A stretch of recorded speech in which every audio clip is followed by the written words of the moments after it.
Brought to you by V-Guard, co powered by Sensodyne ओ भीमल, बोलो कथा केशरी। Associate sponsor UltraTech cement.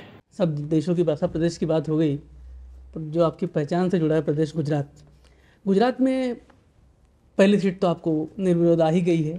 26 सीटें इस बार क्या लग रहा है आपको हैट्रिक करेंगे? और ये बार बार क्या कारण लगता है आपको कि गुजरात बीजेपी को क्यों चुनता है?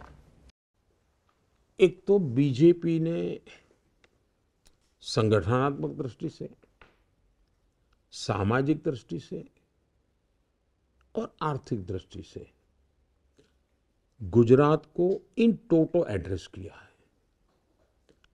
समाज के सब वर्गों का लीडरशिप आज बीजेपी के संगठन में है।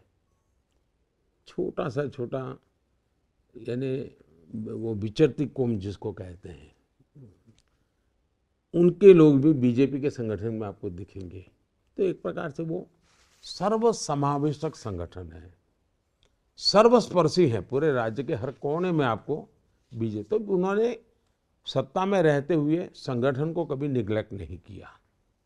दूसरा, डे वन से बीजेपी की सरकार वहां गरीबों के कल्याण पर समर्पित रही है। तीसरी बात है, देखिए, मैं मानता हूं कि गुजरात एक बहुत बड़ा अपॉर्चुनिटी का टाइम है।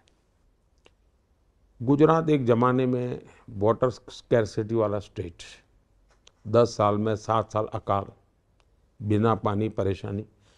तो बाहर के लोगों को पता नहीं है कि गुजरात में पानी में इतना बजट जाता था। लोग पूछते हैं ये क्यों नहीं है, वो क्यों नहीं। मैक्सिमम बजट, मैं भी जब वहाँ था, पानी में जाता था। हमने पानी पर इतना काम किया कि आज लोगों को पानी जब पहुँचता है तो उसको डिफरेंट फील होता है, यार कल तक तो ऐसे मरते थे, दिखता है। दूसरा, गुजरात में नमक के सिवाय गुजरात की अपनी कोई चीज थी नहीं। टेक्सटाइल इंडस्ट्री खत्म हो चुकी थी, तो नमक के सिवाय हमारे पास कुछ नहीं जो हम बेचे दुनिया को। और नमक में भी हम डिपेंडेंट थे, कोई ट्रांसपोर्टेशन मिले तो हमारा नमक जाता था। और नमक का इतना किराया ज़्यादा मिलता नहीं, क्योंकि वो उसकी कोई कीमत ही नहीं होती है और वजन ज़्यादा होता है, तो वो बड़ा कठिन सा काम है। और एक प्रकार से गुजरात ट्रेडर स्टेट बन गया था। एग्रीकल्चर स्टेट नहीं था, उद्योग नहीं था, कोई माइनिंग नहीं है, कुछ नहीं है। उसमें से गुजरात 10% ग्रोथ वाला एग्रीकल्चर स्टेट बना। उसमें से गुजरात मैन्युफैक्चरिंग हब बना। आज सेमीकंडक्टर का वहाँ हो रहा है, कार बन रही है, हवाई जहाज बन रहा है। तो मैन्युफैक्चरिंग, डायमंड, दुनिया में कोई भी डायमंड ले लीजिए, 10 में से 8 डायमंड वो है जिस पर किसी ने किसी गुजराती का हाथ लगा है, या तो गुजरात में से बन करके आया है। दुनिया में 10 में से 8 डायमंड यहाँ होते हैं। तो ये कारण से वहाँ प्रॉस्पेरिटी आई है और रोजी रोटी, यानी एक प्रकार से वाटर स्कैरसिटी से आज सफिशिएंट वाटर वाला राज्य बना है, वाटर टेबल ऊपर आए हैं। और ये लोगों की मेहनत से हुआ है, सरकार की मेहनत से। तो ये निरंतर काम को लोग देखते हैं। और दूसरा, गुजरात में अगर आप अवेलेबल हैं, मैं तो चाहता हूँ कोई देखे, शायद 1917 से रिकॉर्ड अवेलेबल है, शायद 1917 से 10 साल में 7 साल बड़े कम्युनल वायलेंस होते थे गुजरात में। 1917 से ये पहला 25 साल का कालखंड आया है जहां एक भी कम्युनल वायलेंस नहीं हुआ है।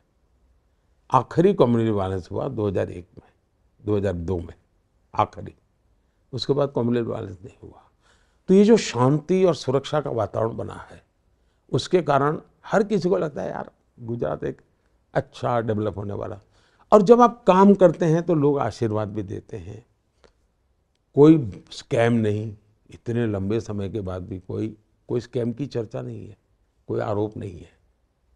तो ये सारे चीज़ है जिसके कारण गुजरात के चुनाव नहीं जीते हैं, गुजरात का दिल जीता है।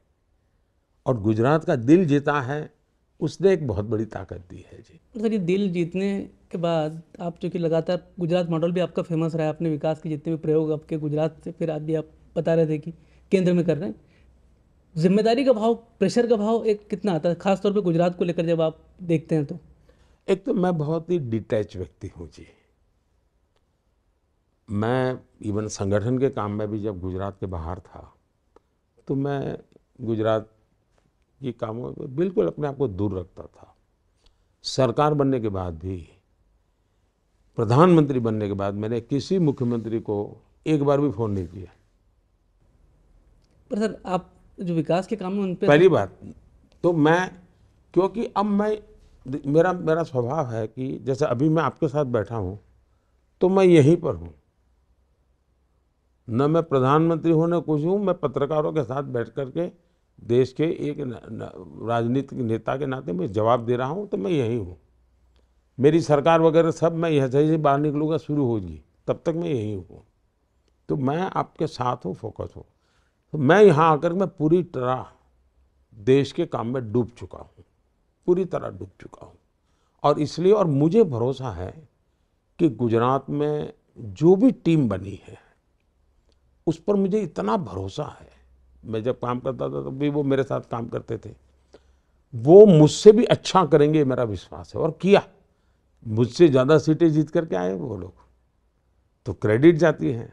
और मैंने तो चुनाव में कहा था कि भूपेंद्र की सफलता के लिए नरेंद्र ही आज यहाँ आया है। पर एक प्रधानमंत्री के तौर पे और एक राजनेता के तौर पे, क्योंकि आप देश का नेतृत्व कर रहे हैं, अब गुजरात को देखते हैं भूपेंद्र भाई के नेतृत्व में 156 आना, वो अनुभूति अलग रही होगी। देखिए, गुजरात में इतने दिनों जो काम किया हुआ है, स्वाभाविक है जो नेक्स्ट 25 ईयर का कालखंड है वो गुजरात के लिए उत्तम कालखंड है।